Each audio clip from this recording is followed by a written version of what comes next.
Today we've seen a massive backflip by the Allen Labor government in response to the Ley report. Let's be under no mistakes about this. For 4 years, the Allen Labor government has been holding out on the Ley review, and today it's announced in a 2-page press release what appears to be a half-baked but completely new drug and alcohol strategy for Victoria that has no real detail and no real strategy behind it other than a communication strategy in the form of a 2-page press release. Today's backflip has seen 4 lost years. Since July 2020, we've seen a 40% increase in the wait list for drug and alcohol services. As we stand here right now, today, we have 3,500 people on the wait list for drug and alcohol rehabilitation and treatment around our state of Victoria. Today's backflip follows a government decision by the Allen Labor government to spend more than $40 million buying a building when it had no plan for what to do with it. It's clear today that it's now stuck with a site, the Uralla building, that it will have to make work somehow, we suppose. But it's clear that it bought this building not having a plan in place. Today's backflip also has seen needless years of uncertainty and indecision that have affected businesses in the CBD, residents in the CBD, and visitors to our great city. Today's backflip by the Allen Labor government is an example of how dysfunctional this Victorian Labor government has become. It's making policy on the run, and in trying to make today look like some seamless strategic step in drug and alcohol policy in this state, it's anything but that. It ought to give Victorians no confidence that the Allen Labor government has any idea how to address rising drug and alcohol use in our great state. Remember, Ken Ley was asked to conduct a review into a site for a drug injecting room. It wasn't to advise the government on broader drug and alcohol policy. The government has completely walked away from that. And whilst we would say that the government's backflip finally on a drug injecting room for the CBD is the right decision, it follows years of wrong decisions and years of indecision. And today is proof, if you ever needed it, in a 2-page press release, that it is making drug and alcohol policy on the run. What it announced today in its press release is half-baked. It's not backed up by a strategy. It's not supported really by any of the recommendations that Ken Ley has delivered in his report, which was handed to the government last year. Indeed, Ken Ley's report was dealing with a specific issue of a second injecting room for Melbourne in the CBD. Today's press release is something totally different. We've been calling for months, indeed years, for a statewide solution to what is a statewide problem. Drug and alcohol use across our state is rising, not falling. And yet the government has wasted 4 years, wasted more than $40 million, needlessly put businesses, residents and visitors to our great city through uncertainty that this indecision by this government has created. It's not the first of the backflips and backdowns by the Allen Labor government, and I suspect it won't be the last. But what it tells us is that this government is dysfunctional. Dysfunctional because of the way it operates, dysfunctional because it's left our state broke because it can't manage money. And that affects every area of policy, whether it's the Commonwealth Games, whether it's drug and alcohol policy, child protection or education. It simply can't manage money, and it's affecting every area of policy. I'll hand over to George and then we'll take some questions. Thanks very much, JP. Well, as JP has just said, this is 4 years of wasted time that could have been better developing a better strategy to break the cycle of drug use in this state. We have a real problem in Victoria with rising numbers of drug use, and yet the government has not provided the necessary services around drug rehabilitation and withdrawal beds. Where is the government's plan for increased support for drug addicts to get off heroin, to get off other addictive drugs?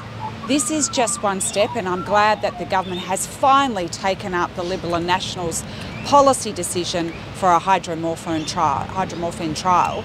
This has been years we have been saying this, and now finally the government takes up that tiny element. But the Liberal and Nationals are about breaking the cycle of drug abuse and use. and we want to see people getting off these hideous drugs.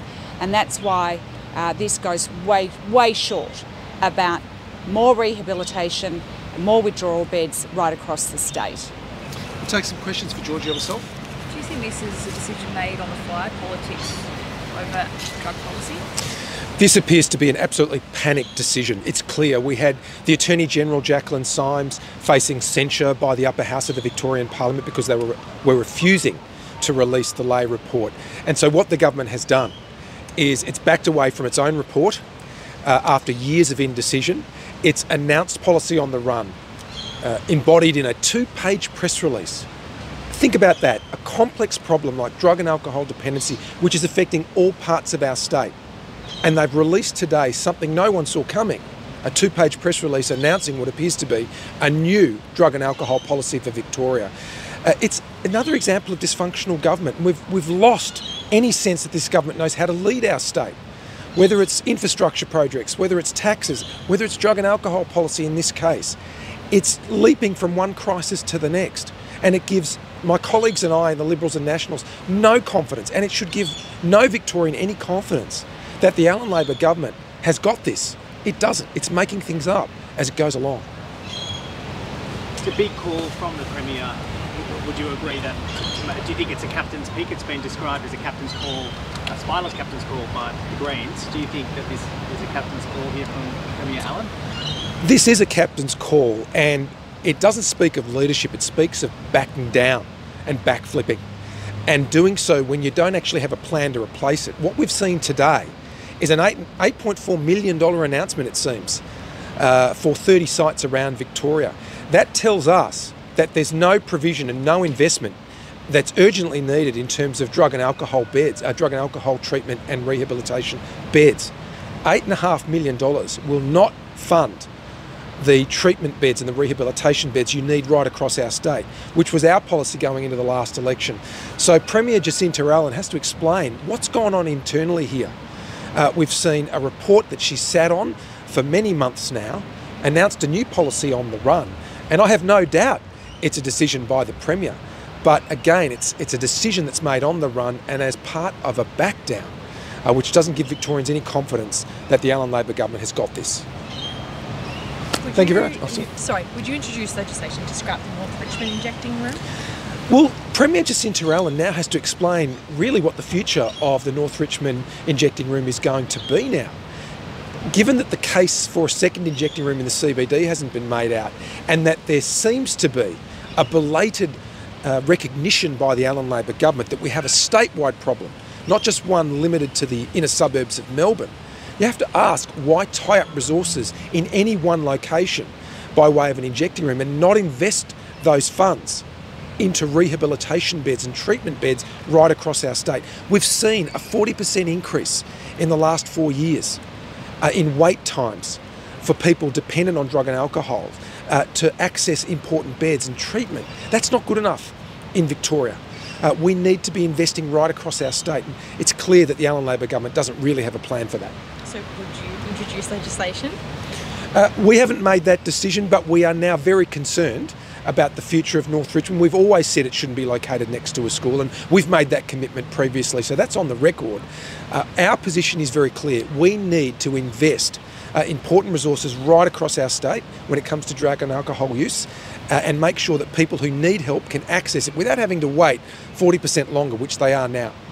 What does this say about the state government's ability to launch inquiries and then ignore what they find, have they commission reports and then ignore their findings? What we're seeing from the Allen Labor government now is dysfunction, and what is really becoming apparent is that there's no leadership, there's no direction, there's no purpose. It's one political crisis to the next. Launch a review to buy some time, then when the review comes out with recommendations, ignore those recommendations. In this case, we say that although it's belated, the back down on a second injecting room is the right decision. It just follows years of wrong decisions, unfortunately. Thank you very much. Thank you.